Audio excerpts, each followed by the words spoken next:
Hello everyone, welcome to Top Scholars, the smart learning app.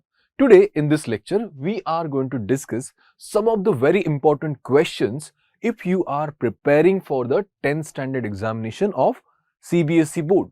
Okay, so today we are going to discuss the important questions from the chapter Magnetic Effects of Electric Currents. Okay, so let's start our lecture and let's see the first question. Okay, so this is the first question. Give two uses of magnetic compass. Okay, so let's talk about the uses of magnetic compass. So its purpose is to identify magnetic fields. That means if you have the magnetic compass with you, you can identify the directions of the magnetic fields also. Then secondly, it can be used in navigation purposes, like in case of a ship, isn't it? Over there we can use this magnetic compass. It is used to find directions. Then it can be used to test whether a substance is magnetic or not, isn't it? So we can test whether a particular substance is magnetic in nature or not by just keeping the magnetic compass near it, isn't it? So these are some of the uses of a magnetic compass. Okay, moving on to the next question now. Here it is. Draw a circuit diagram of a solenoid to prepare an electromagnet. So using the solenoid, we have to prepare a electromagnet. So let's look at the solution. So basically, a strong magnetic field produced inside a solenoid can be used to magnetize a piece of magnetic material like soft iron when placed inside the coil. The magnet so formed is called an electromagnet. So this is basically the definition of a electromagnet. Now let's see how it looks. Okay, so the circuit looks somewhat like this. Here we can see there is a soft iron material inside the coil of the copper wire, isn't it? So this is the coil of insulated copper wire. We can see these are the windings which are placed very close to each other. Then there is a soft iron core, and then here we can see there is a battery to supply some current through the wires of this solenoid, isn't it? And as the current flows through this solenoid, then it will generate magnetic fields of its own. And if we place a material like soft iron inside, that material magnetizes even more, and in this way a very strong magnetic field can be produced. And in this way, this whole arrangement acts like a magnet, or we can say it is a electromagnet. So this is basically the circuit diagram for a electromagnet. Moving on to the next question. Apply the right hand thumb rule to determine the direction of the magnetic field around a current carrying straight conductor. So here we have to use right hand thumb rule for what? For obtaining the direction of magnetic field. Now this is the case of a current carrying straight conductor. Now this is the second question. How would the magnetic field affect the following? First, increasing the current through the conductor, and second, reversing the direction of flow of current in the conductor. So let's look at the solution for this. So here it is. First, we have to talk about the right hand thumb rule, right? So what is right hand thumb rule? Here it is. If the current carrying conductor is held in the right hand such that the thumb points in the direction of the current, then the direction of the curl of the fingers will give the direction of the magnetic field. So if let's say the current is flowing in this direction, for example, so here what we have to do is we have to use our right hand in such a way that the wire, or we can see the fingers, are curled around the wire and the thumb points in the direction of the current. Then the curled fingers indicate the direction of the induced magnetic field. So basically this is what our right hand thumb rule says. Now moving on. So here is how the situation would look like, isn't it? This is the straight conductor, is it? Here we can see thumb pointing along the current. This is the direction of the current, and this is the direction of the magnetic field which is induced. This is the straight wire carrying the current, is it? So this is the whole arrangement. Here what we have done is we have a wire which is carrying some current in the upward direction. So we have to keep our right hand in such a way that the fingers are curled around the wire and in such a way that the thumb is pointing along the direction of the current. In that case, the direction of the magnetic field is nothing but the direction of the curled fingers. Okay, so this is basically the right hand thumb rule. Moving on. Now, in the same question, we had another question. So, if the current is increased, what would happen? The magnetic field strength also increases, because as we know, the strength of the magnetic field induced by a current carrying conductor, it depends on the value of current. Okay. Then we have another question. If the direction of current is reversed, so definitely if the direction of the current is reversed, then the direction of the magnetic field will also be reversed, isn't it? So this is basically the simple answer to this question. Moving on to the next question. Here it is. Diagram shows the lengthwise section of a current carrying solenoid. So here is a current carrying solenoid. Okay, here this cross sign indicates the current entering into the page. That means the current which is entering into the page. And this dot, here you can see there is a dot. It indicates the current emerging out of the page. That means the current which is coming out. Determine which end of the solenoid, A or B, will function as north pole. Give an explanation for your answer. Also, draw field lines inside the solenoid. Okay, so let's try to look at the solution for this. So basically, first of all, using the right hand thumb rule, we can draw the magnetic field lines around the conductor as shown in the next slide. From figure, end B of solenoid act as south pole and end A will act as a north pole. Inside the solenoid, field lines are in the form of parallel straight lines. Okay, so let's look at this whole situation. So here is the same solenoid. Here we can see there are wires, and these wires are somewhat like this. They are carrying the current like this. Okay, this cross indicates that the current is getting into the page or into the screen, and this dot indicates that the current is pointing out of the screen. So this is what the arrangement is like, and this initially it was the cross section of this particular picture or this particular solenoid. Now if you use the right hand thumb rule here, then now what we can do is we can curl our fingers around the wire in such a way that the thumb points in the direction of the current. Then the curled fingers will indicate the direction of the magnetic field. So you can see here that the fingers are pointing right now in this direction. So definitely the north pole will be in this direction, and definitely the south pole will be in this direction. But here the thing is, there are many coils of wire which are placed very close to each other, and due to this what would happen is the magnetic field due to each one of these coils will add up, and they will all produce a very strong, very uniform magnetic field. So the magnetic field would look like this. Okay, it will be very much uniform and very much intense.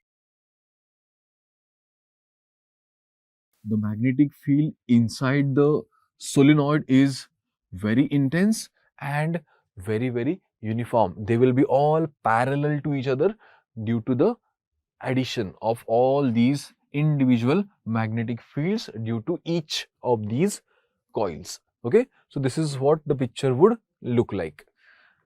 Moving on to the next question now. Write one application of right hand thumb rule. So it is a very simple 1 mark question. So as we know, it is used to find the direction of magnetic field around a current carrying conductor, isn't it? So this is the simple use. Moving on, write any one method to induce current in the coil. Okay, so by keeping the magnet in the fixed position and moving the coil towards and away from the magnet, we can induce current, isn't it? So if there is a magnet, let's say somewhat like this, let's say this is north and this is south, and if you have a coil here, then if you either keep this fixed or this fixed and move the other one, like let's say this is fixed, and if you move this coil in and out, then in this case you will see that the current will be induced into this wire. Okay, so this is one of the ways of inducing current in the coil. Moving on to the next question now. How does the current that we receive in domestic circuit differ from the one that runs a clock? Okay, so it's a very simple question. So here, what happens in a domestic circuit? We receive alternating current, that is AC current, okay, in our homes. AC current constantly changes direction, periodically reversing its flow. Okay, so this is what we get in our domestic circuits. Okay, everything is over here alternating. But in case of a normal clock, most clocks utilize direct current. DC current flows in only one direction, creating a steady and constant flow of electrons. So this is basically the difference between domestic circuit and a current in clock. Okay, moving on to the next question now. Two coils of insulated copper wire are wound over a non-conducting cylinder as shown. Coil 1 has comparatively large number of turns. Here you can see that this coil 1 is having a large number of turns. State your observations when the key is closed, and secondly when key is opened. Give reasons for each of your observations. Okay, so here is the whole arrangement as we can see. Okay, so here there are two coils, insulated copper wire, are wound over a non-conducting cylinder.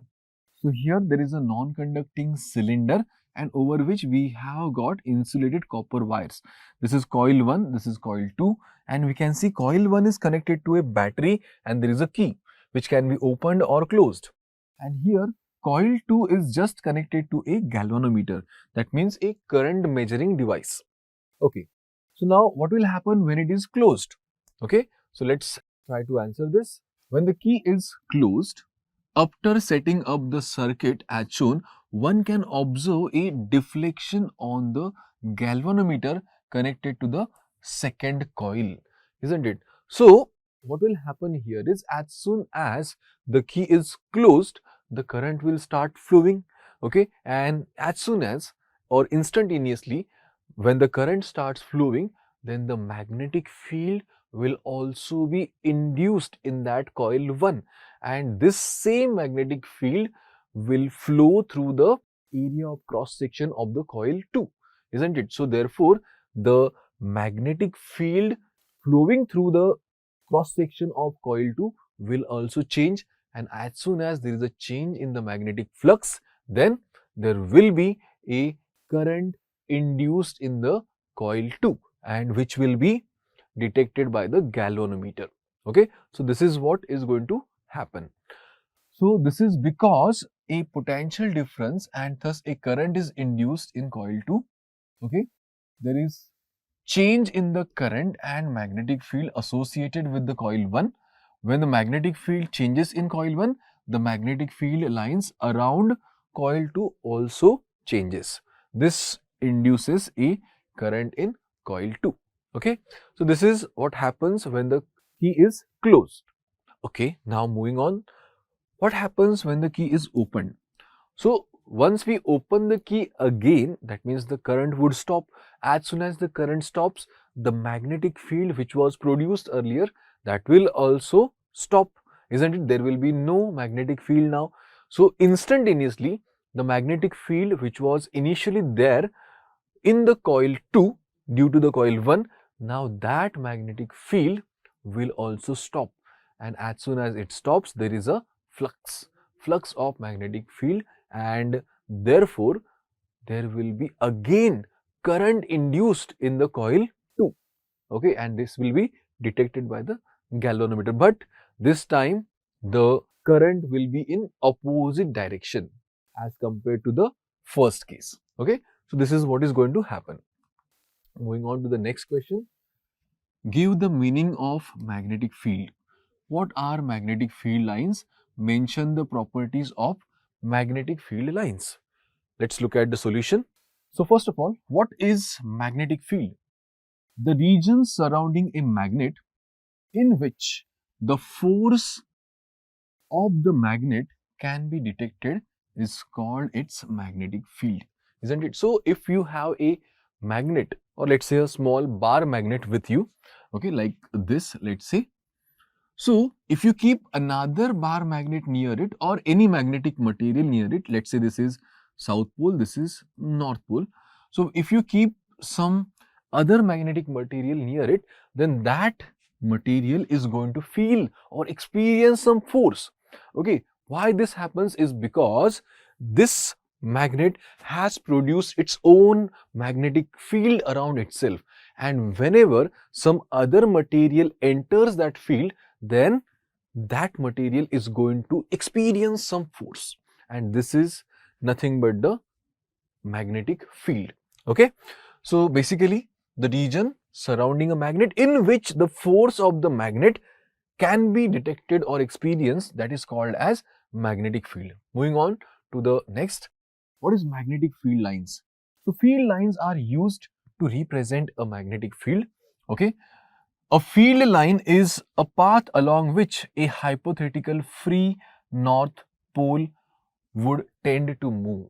Okay, so every magnet has got certain magnetic field lines around it, which are basically hypothetical.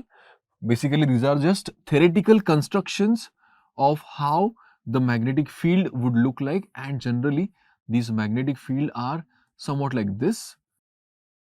They start from the north pole and end up into the south pole, so somewhat like this, and there are many such lines present around any magnet. Okay, so if you have any magnetic material, okay, so a field line is a path along which a hypothetical north pole would tend to move. Okay, so a hypothetical north pole would tend to move along this path. Okay, so these lines are such. Okay, moving on. Now let's talk about the properties. Properties of magnetic field lines. The magnetic field is a quantity that has both direction and magnitude. That means it's a vector. And then it is taken by convention that the field lines emerge from the north pole and merge at the south pole. Inside the magnet, the direction of the field lines is from its south pole to the north pole. Thus, the magnetic field lines are closed continuous curves. Okay, next, the relative strength of the magnetic field is shown by the degree of closeness of the field lines.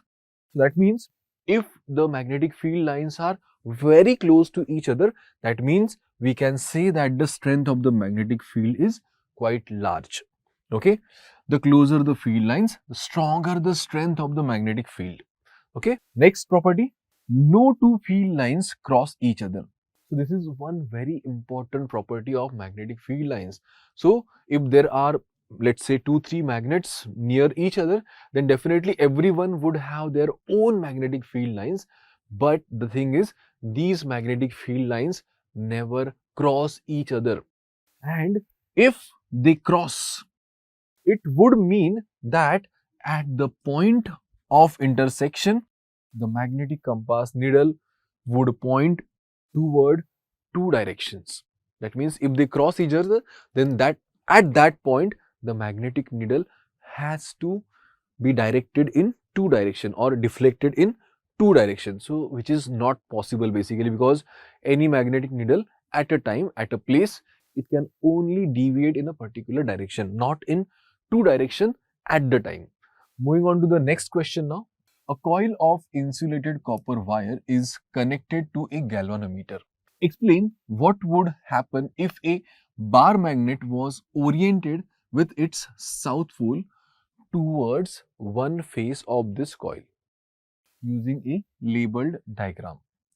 First, it is moved quickly towards it. Then, second, it is moved quickly away from it. Third, placed near its one face. And second question is, name the phenomenon involved in the above cases. Let's look at the answer. So, the scenario depicted in the figure occurs when an insulated wire coil is attached to a galvanometer and a bar magnet with a south pole is moved toward one face of the coil. So, here we can see there is a diagram which is showing that we have got a soft iron core around which the copper wires are wound. Okay, so there is a coil and here we can see we have connected a galvanometer and here is a magnet having a south and north pole. Okay, so right now we have pointed the south pole towards the coils. Okay, now let's see what will happen. First of all, if it is moved quickly towards the coil, then what would happen? So this is the bar magnet and if it is moved quickly towards this, okay, when the coil is facing the magnet's north pole, a current is induced in a clockwise direction, causing the galvanometer's needle to deviate in one direction from its 0 point. Okay, so here, whenever we move the magnet towards the area of the coil, in that case, current will be induced in a particular direction. Okay, and definitely the direction depends on the phenomenon of electromagnetic induction and the Lenz's law. Okay, so everything is dependent on those laws, but whenever you move it towards it, definitely there will be some current induced in it. Okay, next, if it is moved quickly away from the coil, then again, just like what happened in the first case, when we are moving towards, current is induced in one direction, but if it is moved away, again current will be induced but in the opposite direction. Okay, so this is what is going to happen. Okay, so here it is. Now in this case, the current will be opposite. Okay, again this is all because of the electromagnetic induction and the Lenz's law. Okay, now here is another question. If it is just placed near its one face, so in this case, no deflection of the needle of galvanometer is observed. Okay, so for the current to be induced in a coil, there has to be the movement of the magnet. Either the magnet or the coil must move towards each other. Then only current can be induced. Otherwise, there will be no current. Okay, and the phenomenon involved here is called as electromagnetic induction. Okay, moving on to the next question now. Describe an activity with a neat diagram to demonstrate how a magnetic field surrounds a straight conductor carrying current. Okay, so here is a very simple question. So here it is. You can see in the diagram what is happening. So we have to describe the activity. So for this, what we have to do? Take a long, straight, thick copper wire and insert it through the center of a plain cardboard. So here we can see there is a thick copper wire XY which is inserted through a cardboard. Okay. Now we can see there is some circuit also. There is a resistor. It's an arrow that indicates a variable resistance. And here we have an ammeter. Here we have a source of potential difference. That means a battery, positive and negative. And here is a key. So this is basically the arrangement that we require. Now let's look at the steps that are involved. Now prepare an electric circuit consisting of a battery, a variable resistance, an ammeter and a plug key. Then connect the copper wire in the circuit between the points X and Y. Sprinkle some iron fillings uniformly on the cardboard. Put the plug in key K so that a current flows in the circuit. Okay.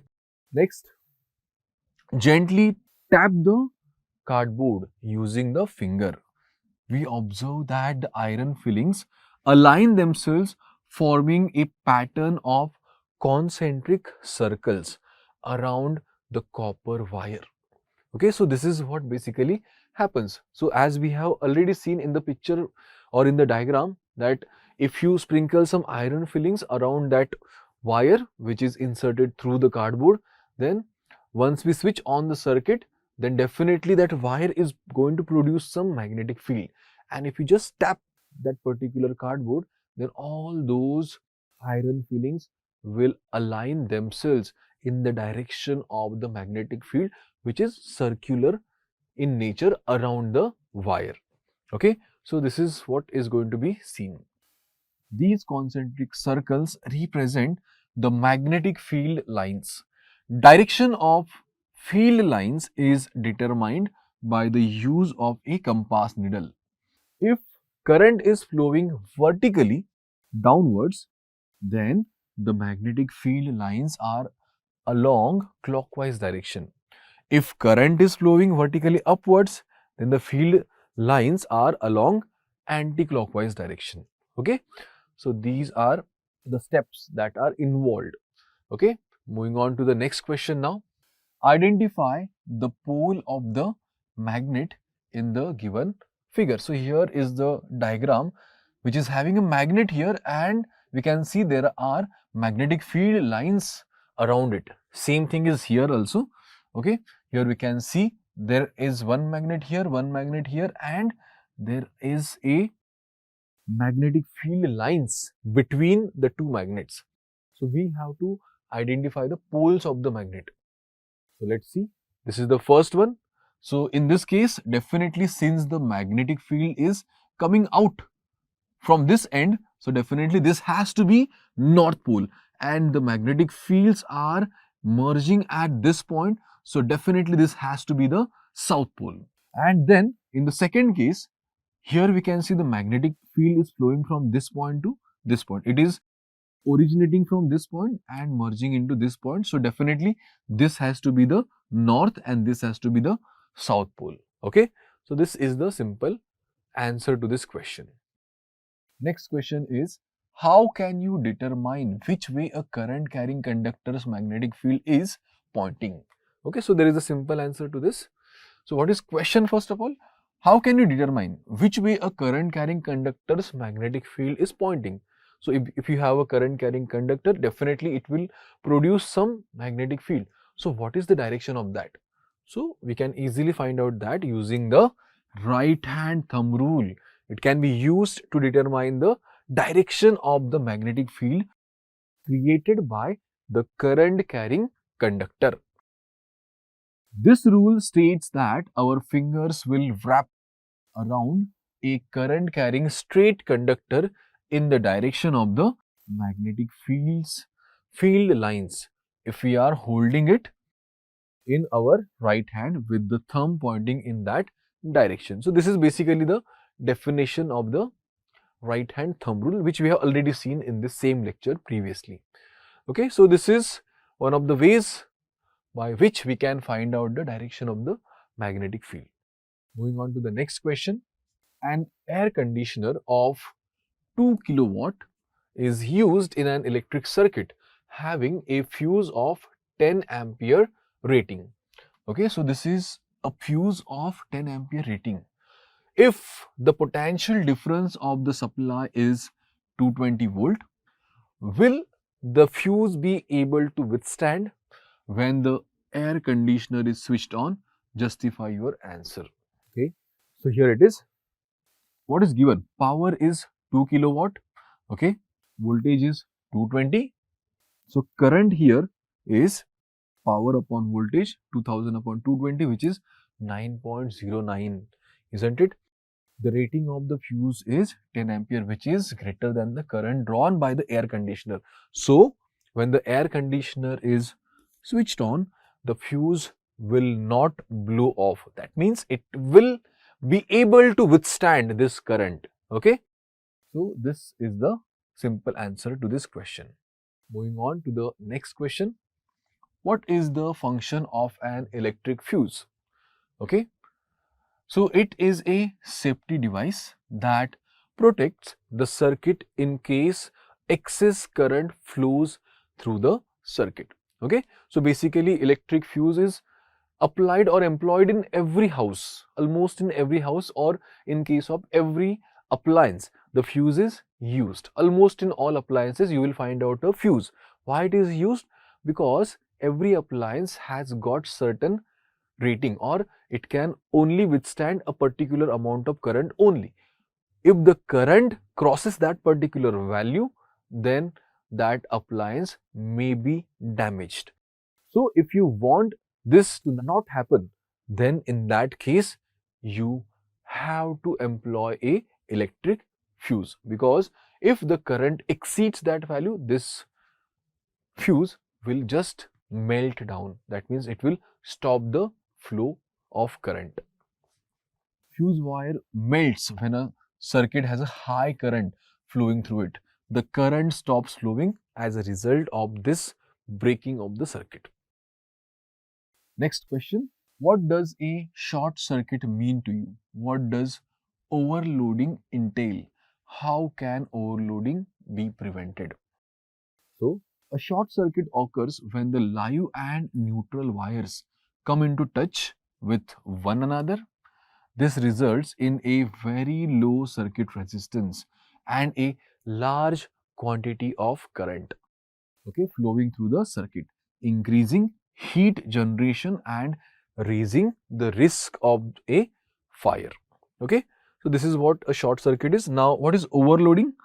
So, overloading means a large amount of current flows in the circuit. It can happen when many electrical appliances of high power ratings are connected in a single socket. Then overloading can be avoided by the following methods. Do not use too many appliances in a single socket. Ensure that wires are properly insulated, and ensure that the appliances or devices are not faulty. So these are some of the ways through which we can actually stop overloading. So this is the meaning of short circuit, this is the meaning of overloading, and these are the ways through which we can control the overloading problem. Okay, so in this way we have seen multiple questions and multiple quite important questions from the chapter magnetic effects of electric current. Okay, so I hope everything that we have seen in this lecture is very much clear and very well understood. Okay, so you can re-watch this lecture again and again and practice these questions again and again, and these questions might be asked in your exam also for the 10th standard. Okay, so all the best for your examination, and thank you so much for watching. Thank you.